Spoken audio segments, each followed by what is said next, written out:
deixe a sua Bíblia aberta no Salmo de número 23, e eu quero usar esse texto hoje como apoio para aquilo que o Senhor tem ministrado ao meu coração nesses últimos dias, e que quando eu fui desafiado para dar continuidade a essa série de mensagens que nós estamos caminhando, que fala a respeito das grandes conquistas através da fé, eu olhei para esse texto, para aquilo que o Senhor tem ministrado ao meu coração, e eu entendi que a confiança em um pastor que é apresentado nesse texto, ela nos permite conquistas poderosas, e eu creio que o Senhor vai revelar isso através da palavra, através das Escrituras a você.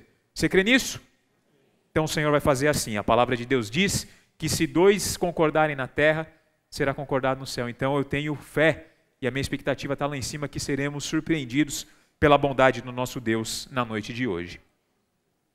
A simplicidade, amigos, do Salmo 23, ela tem muita profundidade e força quando nós olhamos de uma forma mais abrangente para ele. O Salmo 23 fala a respeito de uma paz. Só que ele fala a respeito de uma paz que não está associada a uma fuga, a uma ausência de adversidade. Ele fala de contentamento e satisfação, que também não estão baseados na ausência da adversidade. Existe sim uma disposição e existe sim uma tendência a enfrentar trevas, dias difíceis, dias turbulentos, dias complicados, até um ataque iminente.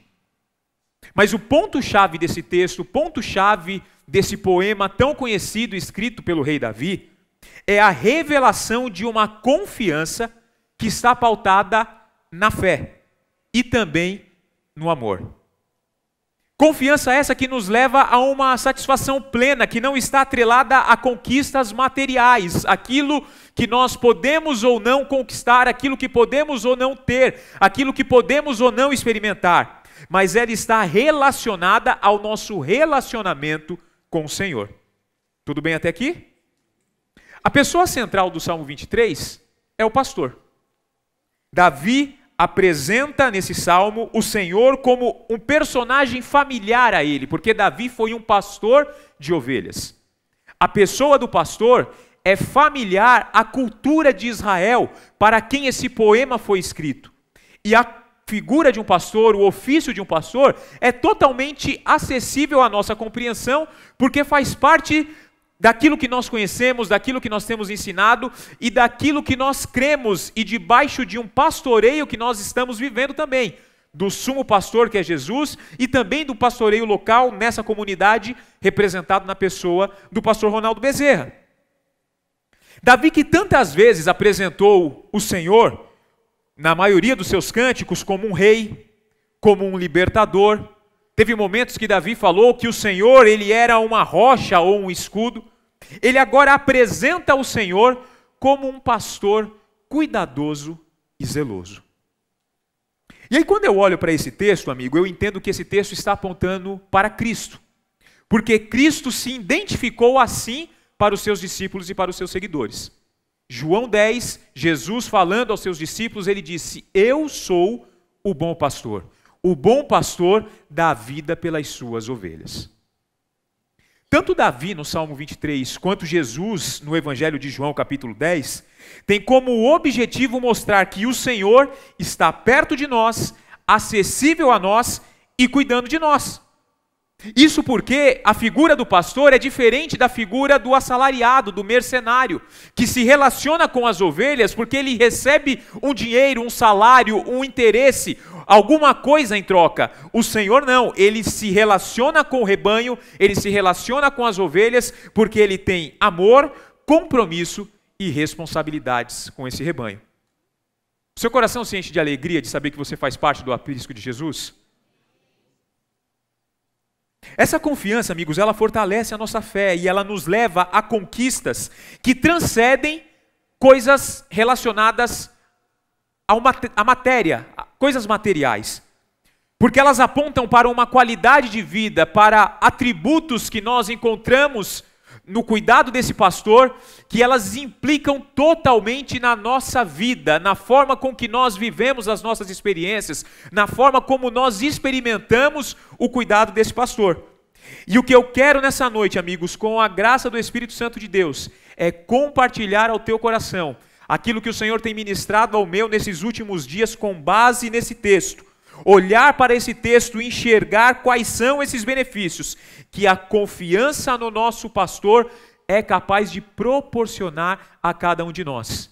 Nós podemos experimentar grandes conquistas através da fé, pautada na confiança que nós temos em um Senhor, que além de ser Senhor das nossas vidas, é o nosso pastor, um pastor que é capaz de entregar a sua própria vida por cada uma das suas ovelhas. Vamos nessa? Salmo 23, eu vou fazer uma pregação expositiva nessa noite, então conforme eu for lendo o texto, nós iremos fazer algumas aplicações, reflexões e caminhar de uma forma bem dinâmica, objetiva, para aquilo que o Senhor deseja falar com a gente nessa noite. O texto começa: o Senhor é o meu pastor e nada me faltará. Aqui nós precisamos entender o que o salmista realmente está querendo dizer com isso. Esse texto que nós lemos na versão mais tradicional, que é a Almeida Revista e Corrigida, diz que o Senhor é o meu pastor e nada me faltará. E muitas vezes, amigos, nós olhamos para essa tradução e interpretamos ou levamos a nossa compreensão para um caminho equivocado. O Senhor é o meu pastor e nada me faltará. Ou seja, eu terei tudo. Se o Senhor é o meu pastor e nada me faltará, tudo o que eu preciso, eu terei, está garantido. Eu confesso que, ao longo da minha caminhada, enquanto eu experimentava o amadurecimento da minha fé, muitas vezes eu caí também, eu me vi preso nessa armadilha. O Senhor é o meu pastor e tudo aquilo que eu quiser, eu terei. O Senhor vai fazer. Eu já presenciei pregadores, já me deparei com pregações dizendo: olha, o Senhor é tão fiel à sua palavra, que Ele diz que Ele é o nosso pastor e nada nos faltará. Inclusive as adversidades, as dificuldades, os problemas, as mazelas. Está totalmente equivocado, porque não é disso que Davi está falando.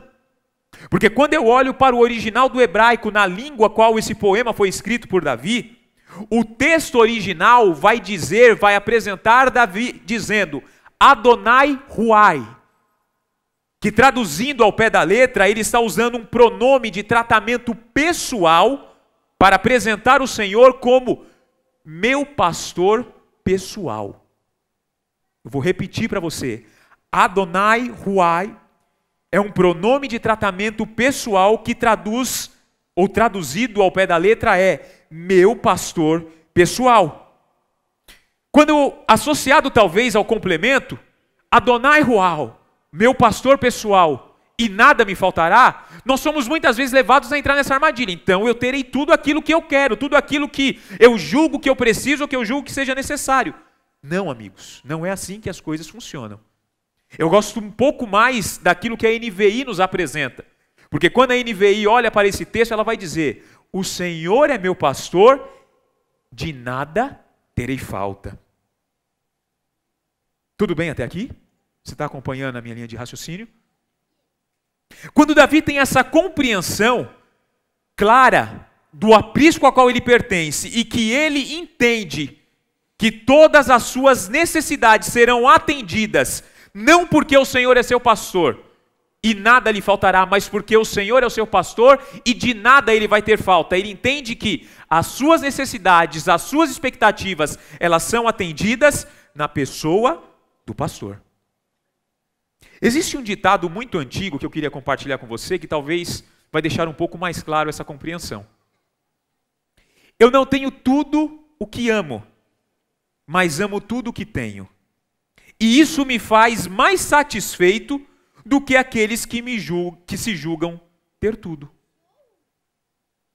Eu gosto ainda mais da versão de Eugene Peterson, quando ele olha para a paráfrase da mensagem e traduz esse texto, ele diz assim: ó Eterno, perceba como ele enaltece o pastor, perceba como ele enaltece o Senhor. Ó Eterno, meu pastor, perceba a possessão, perceba como ele toma posse, ele se apropria disso. Eu não preciso de mais nada. Essa confiança, amigos, ela só é possível se nós verdadeiramente vivermos através da fé. Porque só quem exercita diariamente a sua fé é capaz de desfrutar dessas conquistas. Quais conquistas, Anderson? Tudo o que eu tenho porque o meu pastor me deu. Tudo aquilo que eu preciso, eu tenho na pessoa do meu pastor. Tudo aquilo que eu desejo, que eu projeto, tudo aquilo que eu almejo um dia conquistar, eu faço e eu projeto na pessoa do meu pastor. Todas as dificuldades, todas as adversidades, todos os problemas, tudo aquilo que eu enfrento apoiado na pessoa do meu pastor. Davi entendeu isso. E por ele entender isso, ele faz questão de iniciar o salmo com essa declaração poderosa: o Senhor, o Eterno, é o meu pastor, e nada me faltará, ou de nada eu terei falta, ou eu não preciso de mais nada. Por quê? Porque quando eu tenho satisfação na pessoa do pastor, todas as demais coisas que Davi vai apresentar são sustentadas por essa confiança, nessa certeza, nesse objetivo que eu tenho de me colocar à disposição dele, sabendo que ele, como um pastor, o bom pastor que é capaz de dar a vida pelas ovelhas, cuida de mim, cuida dos meus sonhos, cuida dos meus projetos, sabe as minhas limitações, e a única coisa que eu preciso é dele, porque o Senhor é o meu pastor e isso me basta. Faz sentido? Eu quero nessa noite, amigos, olhando para esse início, para aquilo que Davi apresenta, de que o Senhor é o seu pastor e ele não precisa de mais nada, enxergar que Davi vai continuar apresentando para nós algumas coisas que estão disponíveis a nós, como ovelhas desse pastor, como ovelhas desse aprisco, que são necessárias para a nossa sobrevivência, para a nossa existência, mas que todas elas nós encontramos na pessoa do pastor. A nossa satisfação não está no que vem depois, a nossa satisfação está no princípio. Ele é o meu pastor e isso me basta. Você pode dizer isso? O Senhor é o meu pastor, isso me basta. Quando isso se torna uma verdade em nós, queridos, nós podemos experimentar esses benefícios que estão acessíveis a cada um de nós, que é o que o texto vai continuar nos apresentando. O versículo 2 do Salmo 23 diz: em verdes pastagens me faz repousar e me conduz a águas tranquilas. A semelhança de comportamento e as particularidades entre a personalidade de uma ovelha e de nós seres humanos, elas são muito semelhantes. E eu acredito que é por isso que Davi, sendo pastor e conhecendo muito bem as particularidades do cuidado, do tratar com as ovelhas, que ele se coloca na condição de uma ovelha e que ele apresenta ao Senhor como um pastor, como um personagem aqui. E os historiadores dizem que quando Davi escreveu esse salmo, como alguns outros, ele está vivendo o período mais turbulento da sua vida. Ele estava enfrentando um perigo muito grande, porque ele estava fugindo de Saul, o rei de Israel, que desejava matá-lo de qualquer maneira, porque o Senhor havia prometido o trono de Israel a Davi. Ao compor esse poema, ele está trazendo à sua memória aquilo que fazia parte do seu cotidiano, a fim de sustentar essa confiança que ele tinha no Senhor. Eu imagino que quando Davi começou a compor essa canção, ele se lembrou da forma como ele cuidava das ovelhas do seu pai. Ele começou a lembrar da forma com que ele se dedicava naquilo que o Senhor havia confiado nas suas mãos. Então ele associa a sua situação de vulnerabilidade, o perigo que ele está enfrentando, à fragilidade daqueles pequenos mamíferos que ele cuidou durante muito tempo. Só que quando ele se lembra disso, ele também se lembra da dedicação que ele, Davi, tinha no exercício do seu chamado, do seu ministério, da sua responsabilidade familiar, que era de cuidar das suas ovelhas. Então, quando ele se lembra disso, o coração de Davi, eu acredito, se enche de entusiasmo, porque ele entende que o Senhor vai fazer o mesmo e vai até superar as expectativas, porque ninguém é capaz de se igualar à forma com que o nosso pastor cuida de cada um de nós. E aí, ao lembrar disso, fica fácil para Davi expressar a sua confiança no Senhor e dizer que Ele me faz repousar em pastos verdejantes e me leva a águas tranquilas. Sabe qual é a primeira coisa que está disponível para nós quando nós confiamos plenamente no Senhor? Quando nós descansamos verdadeiramente no nosso pastor? Descanso e provisão. Ele me faz repousar em verdes pastos e me guia às águas tranquilas. Só que eu quero levar você a alguma reflexão, porque é o que o Senhor ministrou muito comigo nesses últimos dias. Normalmente, a gente inverte a ordem das coisas na nossa vida. A gente corre muito atrás da provisão e deixa o descanso sempre em segundo plano, Eliel. A gente nunca considera a nossa fragilidade como ser humano. Nós nunca consideramos essa máquina que é falível da maneira que nós deveríamos considerar. E não como uma máquina, mas como um templo do Espírito Santo, como um lugar onde o Senhor habita e que precisa ser cuidado, que precisa de cuidados especiais, que precisa ser levado em conta algumas orientações que a própria palavra vai nos dar em relação a isso, para que a gente tenha longevidade, para que a gente viva bem. Mas a gente está tão obstinado pela provisão, pelas conquistas, pelas coisas que nós desejamos, que nós deixamos o descanso sempre em segundo plano.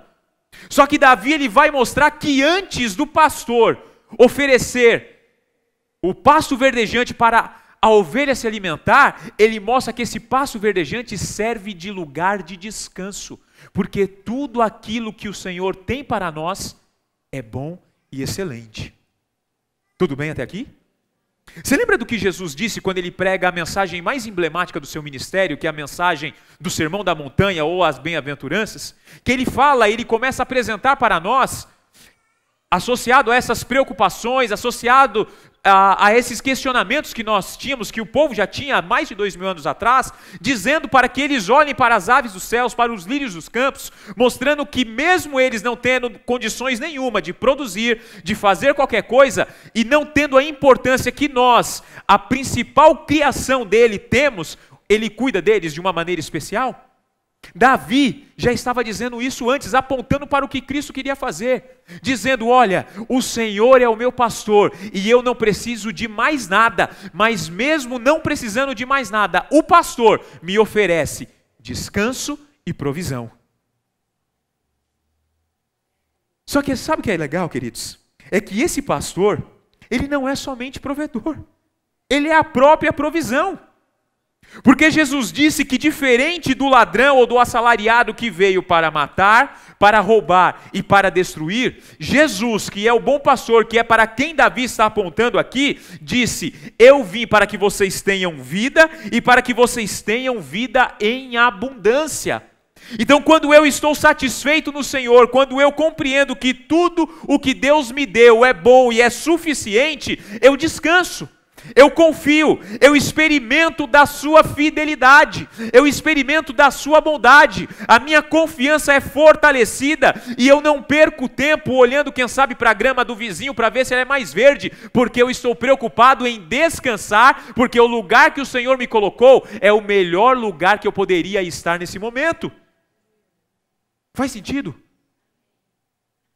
Eu não me preocupo com o amanhã. Anderson, você está dizendo que eu tenho que deixar a vida me levar, a vida levar. Eu não.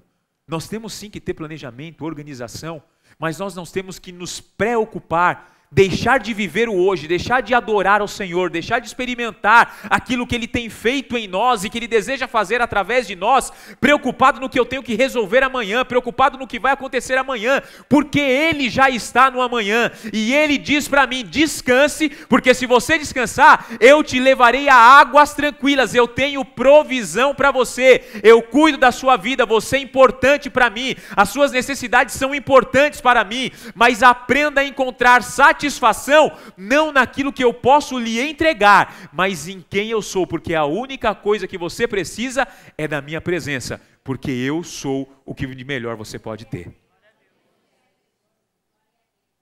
Quando eu entendo que eu faço parte desse aprisco, que tem como responsável um pastor amoroso, zeloso e não assalariado, eu vivo bem, eu descanso, porque Jesus disse em Mateus 11:28, vinde a mim, todos vocês que estão cansados e oprimidos, e eu os aliviarei. Quando eu confio plenamente no Senhor, eu entendo que Ele vai guiar a minha vida, a minha caminhada, não somente pautada no descanso, mas Ele vai levar-me a ter provisão diária. A água está falando aqui de sustentação, de sobrevivência para uma ovelha que vivia no deserto, mas é o próprio Jesus que também disse lá em João 4,14, olha, mas quem beber da água que eu lhe der, nunca mais terá sede, ao contrário, a água que eu lhe der se tornará nele uma fonte de água a jorrar para a vida eterna. Sabe o que o Senhor tem para você nessa noite, amigos? Descanso e provisão. Sabe como você experimenta isso? Confiando plenamente que Ele é o seu pastor. Você não precisa de mais nada. Ele é o seu pastor. A graça dele é suficiente para você. Ele é o teu pastor. E é na pessoa dele que você encontra satisfação plena e comprometimento naquilo que você está disposto a viver e caminhar, baseado na fidelidade e na confiança que você tem nesse pastor que é excelente. Você crê nisso? Então descanse, porque o Senhor tem provisão para a minha e para a tua vida, para que o nome de Jesus seja sempre glorificado em nós e através de nós.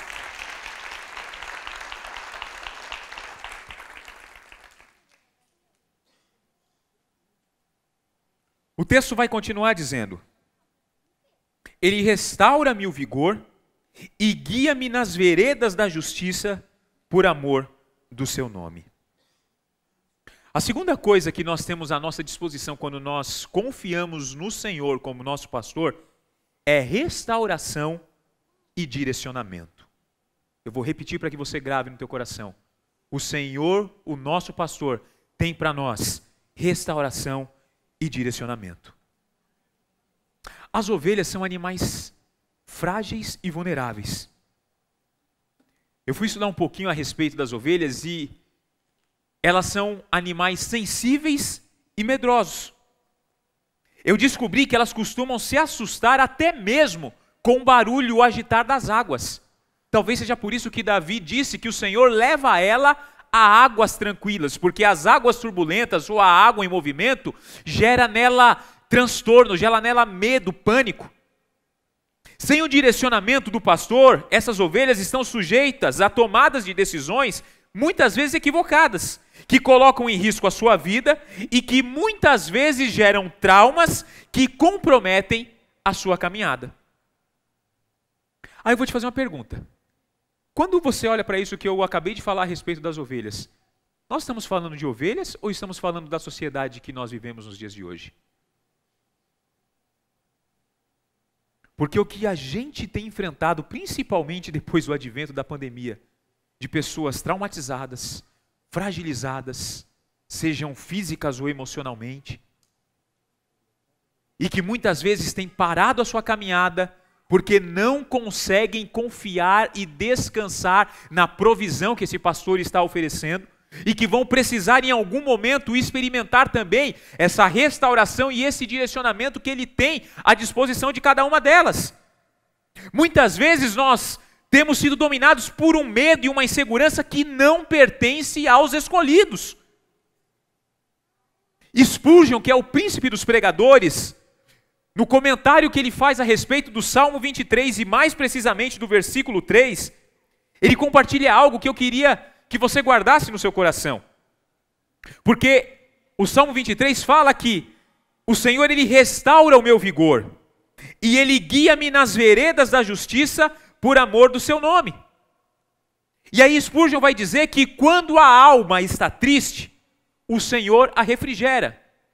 Na versão da Almeida Revista e Corrigida, você vai ver o texto dizendo: refrigera a minha alma, guia-me pelas veredas da justiça por amor do seu nome. É a mesma coisa. Spurgeon vai dizer que quando a alma é pecadora, o Senhor a santifica. Que quando ela é fraca, Ele, o Senhor, a fortalece. É Ele que faz. Os seus ministros, ele está falando do Anderson, do Eliel, do pastor Fábio, do pastor Ronaldo, do Dan como ministro de louvor, de você como ministro na tua casa, na tua célula, não é capaz de fazer por si só. Se o Senhor não fizer, ninguém tem poder para fazer. As palavras dos ministros não têm eficácia por si só. Só o Senhor pode refrigerar uma alma aflita. Só que nós vivemos dias em que as pessoas estão buscando refrigério em lugares que não são o aprisco do Senhor. Nós estamos vivendo dias em que as pessoas estão buscando refrigério para a sua alma, que está fragilizada emocionalmente, pessoas que estão vivendo depressivamente, e que essa depressão aumenta cada vez mais porque essas pessoas têm procurado resolver esse problema adquirindo coisas que o seu dinheiro é capaz de proporcionar a elas. Só que quando ela adquire a coisa, parece que na hora que ela tirou aquilo da loja, tirou aquele pertence, aquele bem que ela tanto planejou, que ela tanto lutou, parece que o vazio continua a mesma coisa ou até fica maior. Porque existe um vazio no coração do homem que somente o pastor é capaz de preencher. E é isso que Davi está querendo dizer. O Senhor, que é o meu pastor e que é o suficiente para que eu tenha uma vida de satisfação, Ele é o único que tem capacidade de promover restauração. Só que essa restauração, ela está pautada no direcionamento dos nossos passos. Direcionamento para que nós vivamos uma vida de retidão, de justiça e de amor. Davi está dizendo, nós precisamos viver a vida como ela é. Como que é, Anderson? Cheia de desafios, cheia de altos e baixos, cheio de, como Eliel disse, cansaço, falta de controle, muitas vezes falta de perspectiva. Muitas vezes a gente se vê no meio de uma situação e fala assim, o que eu vou fazer? Descansar no Senhor e confiar na sua provisão, Ele é o meu pastor. E Ele é o único que é capaz de, em momentos como esse, em que a minha alma está aflita, em que a minha alma está fragilizada emocionalmente, me proporcionar restauração e direcionamento. Me falar, filho, é por aqui que você tem que ir, é por aqui que você tem que caminhar. Dia 7, se eu não estiver enganado, deixa eu olhar aqui para não falar para você uma data errada. Isso mesmo. Dia 7, quarta-feira, primeira quarta-feira do mês passado, o Eliel ia ministrar. Eu estou vindo para a comunidade, a Sami me liga e fala, você já está indo para a igreja? Eu falei, já. Aí falou assim, você não consegue faltar hoje? Eu falei assim, por quê? O que aconteceu? Ela falou assim, eu estou com uma dor de estômago absurda, não estou aguentando, eu não vou dar conta de ir buscar a Rebeca na minha mãe, você não pode buscar ela e trazer para casa que eu estou muito ruim. Eu falei, não tem questionamento, porque quando a Sami fala que ela está com dor, é porque ela realmente está com dor. A Sami é resistente a medicamento, aí no médico. E quando ela fala para mim que ela está ruim, eu sei que não é milindre. Avisei o Eliel, estava a caminho da comunidade, em cima da hora. O Eliel ainda brincou comigo, falou assim, normalmente a gestação apresenta esses sintomas, que eu dei mais alguns detalhes para ele. E eu falei assim, vai orar, irmão, não é isso não. E falando com o Senhor tem misericórdia, não pode ser agora não. A Rebeca não tem nem 2 anos.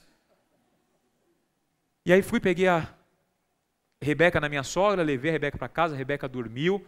A Sami falou que melhorou um pouco com o Buscopan, mas ainda estava com um desconforto muito grande na região do estômago e ela achou que era alguma coisa que ela tinha comido e fez mal.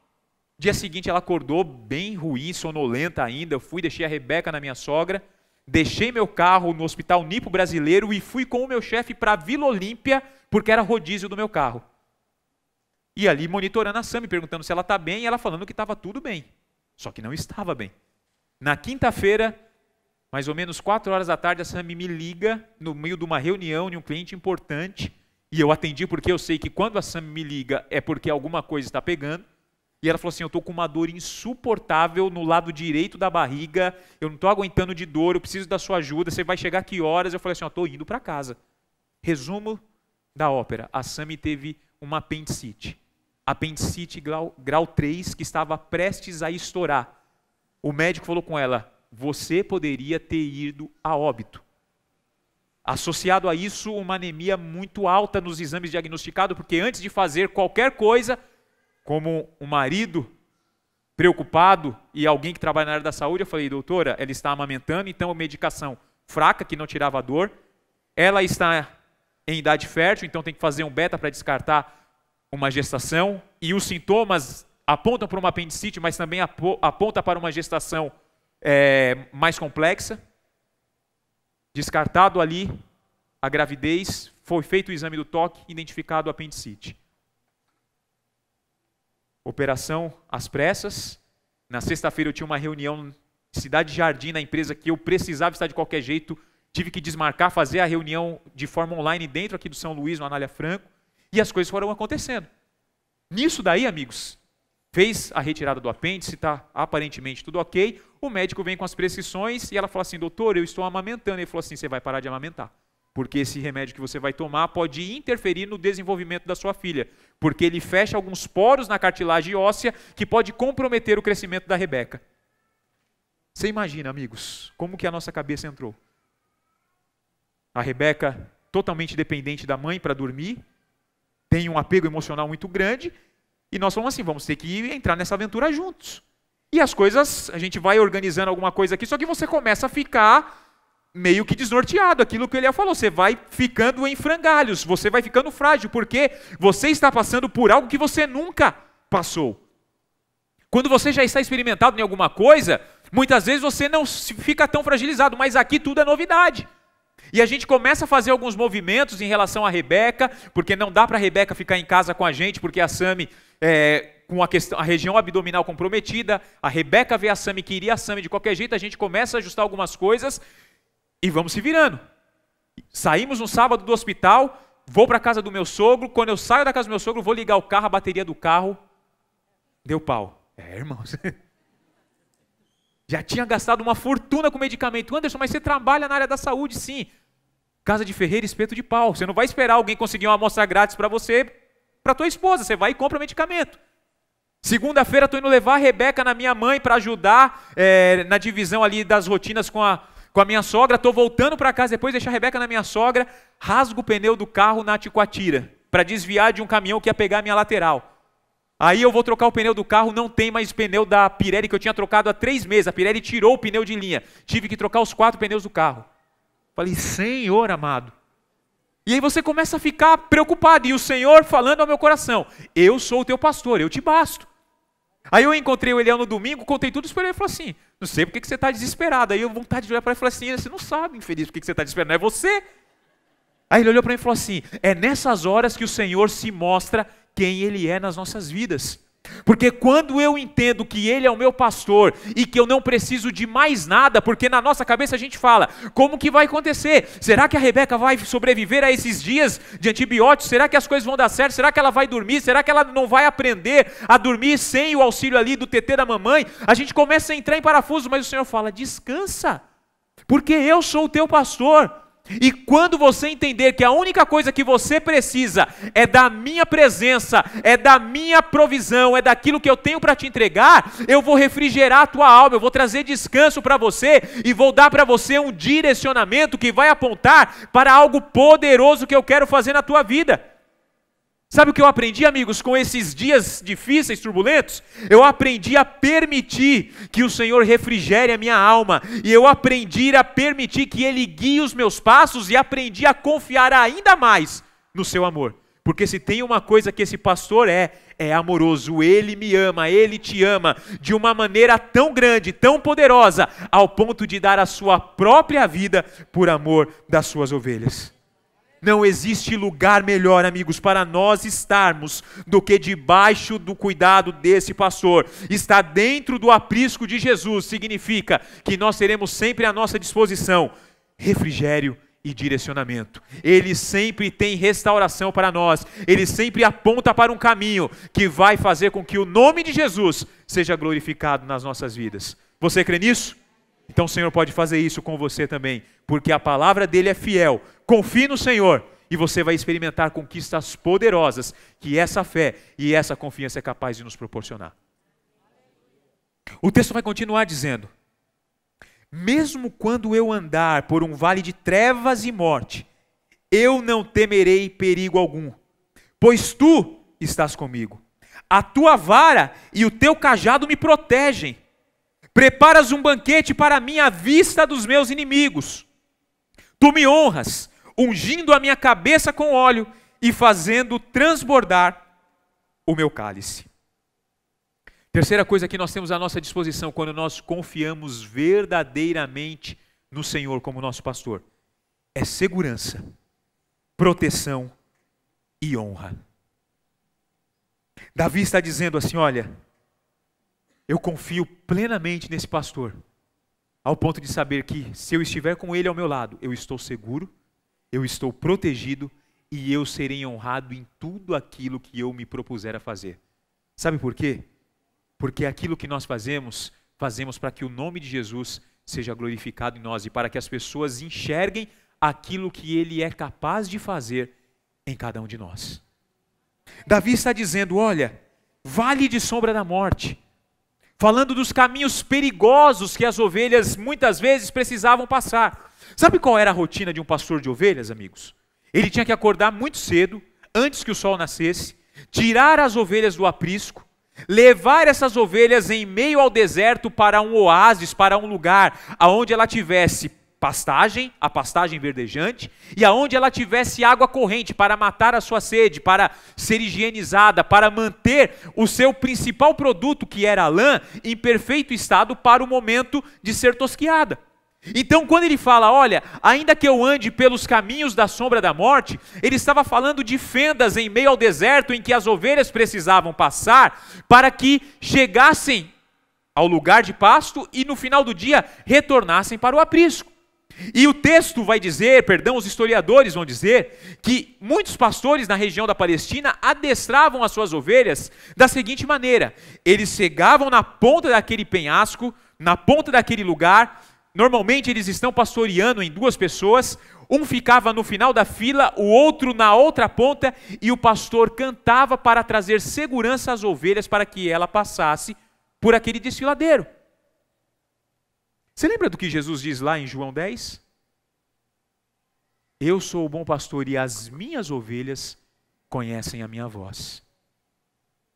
Quando nós verdadeiramente temos o Senhor como nosso pastor, nós temos segurança, porque a voz do Senhor, ela traz tranquilidade para a nossa alma.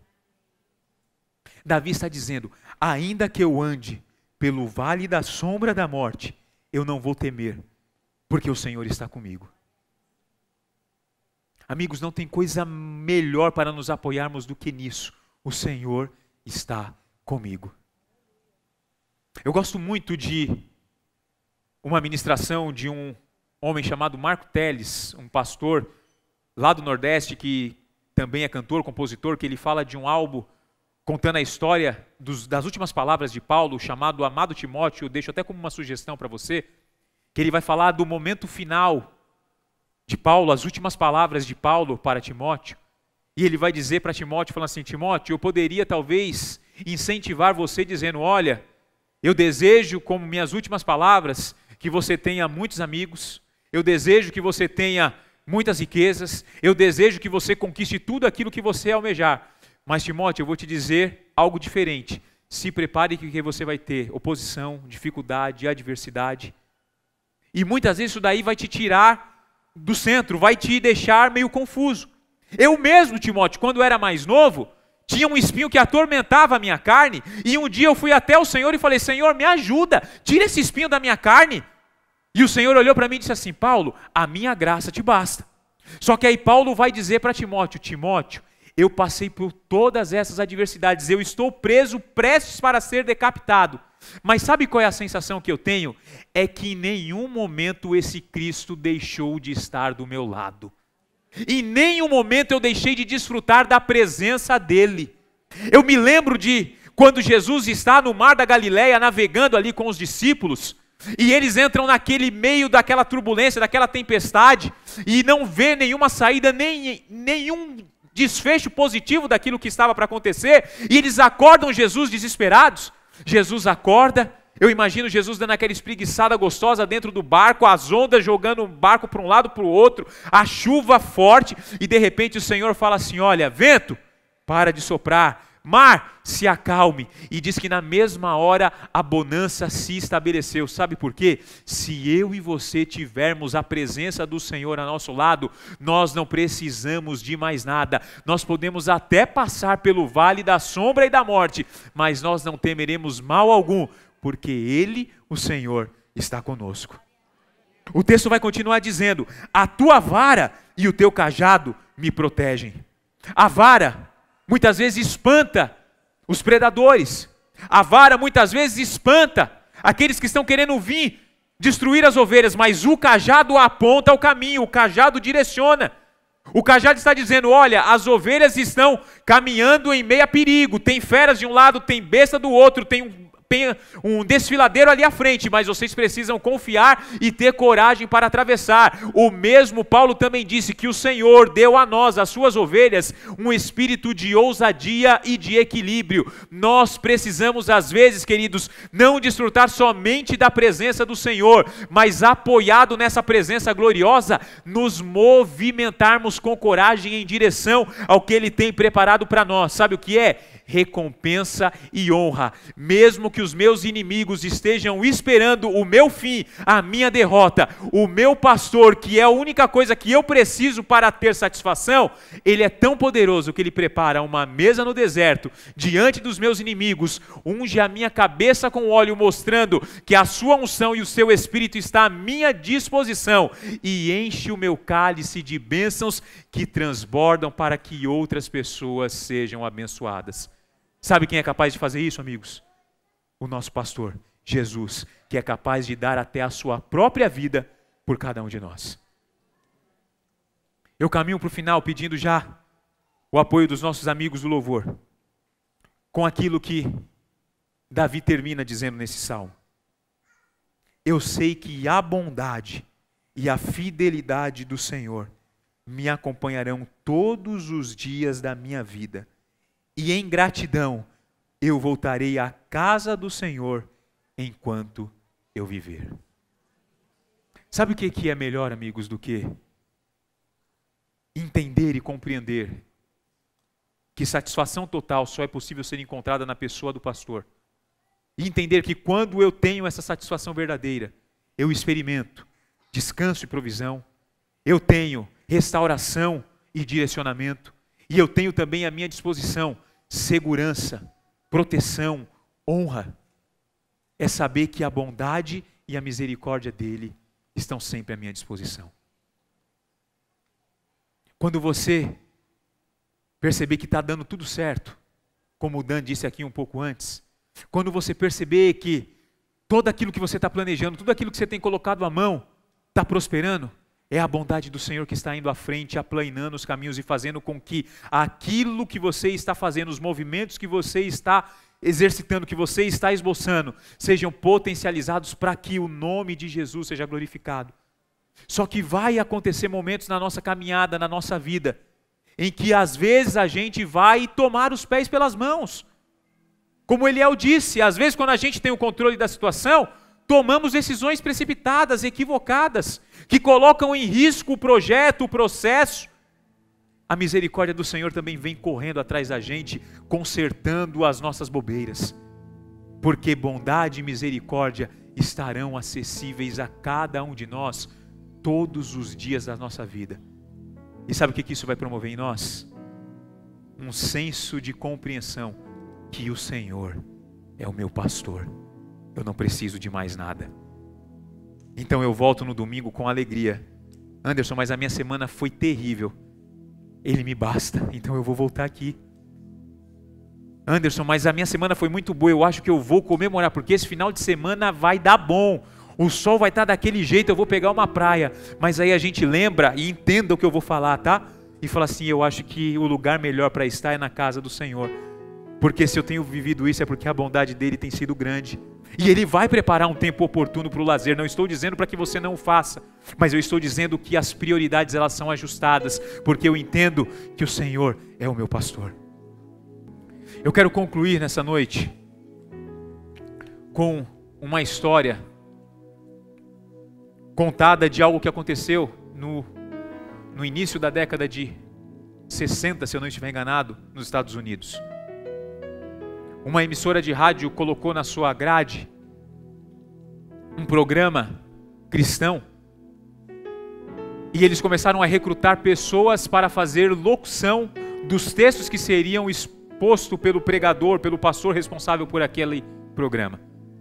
E foram nas universidades de comunicação e recrutaram pessoas para fazer esse teste de locução, mas veicularam também esse anúncio nos jornais da época. E aí, uma pessoa melhor que a outra. Homens e mulheres com uma oratória muito boa. Homens e mulheres com uma dicção irrepreensível.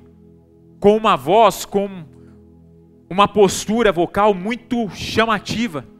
E conforme cada um ia declamando o texto que escolhido, que foi o texto do Salmo 23, os jurados responsáveis por aquilo iam dando nota a cada um deles. Só que o último candidato era um senhor com a voz já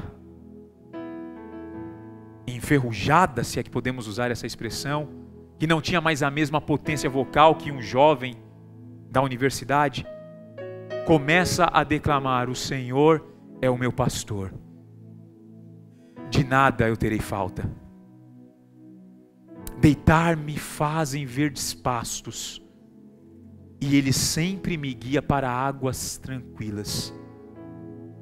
Quando eu estou mal, Ele refrigera a minha alma, e Ele me guia por veredas justas, por amor do seu nome. Ainda que eu ande pelo vale da sombra e da morte, eu não temerei mal algum, porque Ele está comigo. Quando eu preciso, a vara e o cajado dele me protegem. Quando eu acho que vai dar tudo errado, Ele prepara uma mesa diante dos meus inimigos, unge a minha cabeça com óleo e faz com que o meu cálice transborde,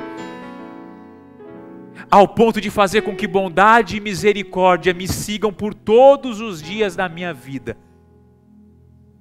E é por isso que eu escolho habitar na sua casa todos os dias. E a história vai dizer que quando ele termina de declamar essas palavras, todos os jurados estão em prantos, e todos esqueceram de dar as notas para ele, Hudson. E aí as pessoas começam a se perguntar, os demais candidatos, mas por que eles estão tão emocionados com a mesma coisa que a gente fez? Ele nem tem a voz bonita que eu tenho. Aí um jurado falou assim: porque diferente de vocês que conhecem o Salmo do pastor, ele conhece o pastor do Salmo. Você lembra que eu perguntei para você quantos aqui conhecem o Salmo 23? Nós precisamos conhecer o pastor do Salmo. Nós precisamos nos relacionar com o pastor do Salmo.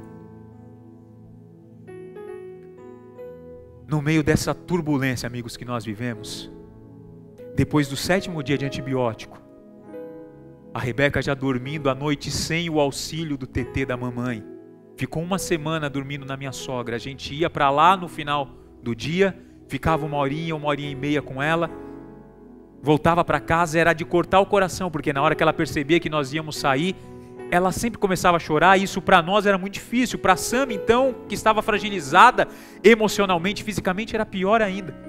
E nós iniciamos juntos uma nova rotina da Rebeca, que o Eliel passou por isso recentemente, e se tiver pais aqui que passaram por isso recentemente, sabe, cada dia é uma aventura nova. E aí a Rebeca agora ela vai dormir, a gente precisa de todo um malabar lá em casa, e um dos malabares do primeiro dia foi que ela pegou, a Rebeca, amigos, ela é abençoada. Na verdade, essa estratégia foi mais para mim do que para a Rebeca. Ela dorme em uma cama montessoriana. Então o berço da Rebeca ela usou muito pouco. E a Rebeca, no primeiro dia que nós estamos em casa, ela deitava no sofá, abraçava a almofada, aí abraçava a mamãe, abraçava o papai, e daqui a pouco ela deita no chão, e o chão gelado, aquela semana que fez aquele frio em São Paulo. Aí a Sami teve a ideia: pega o colchão do bercinho dela, que está lá em cima. Aí nós pegamos o colchão do bercinho, Márcia, colocamos, aí ela quer que deite ela, a mamãe e o papai, onde não cabe nem ela. E aí a mamãe deita ali, se espreme, com a região do abdômen fragilizada, e ela fica como ela estava aqui. A Sami está lá fora porque ela estava o tempo todo: papai, papai, papai. E eu: oi filha. E ela batendo para que eu deitasse do lado dela. Olha ela entrando ali. E aí nessa primeira noite ela se joga no chão gelado entre o sofá, papai, e entre o colchão. E a Sam entrou em desespero porque o chão estava frio. Eu falei, descansa. Aí eu fui levantando a Rebeca devagar, jogando o cobertor por baixo para forrar o chão.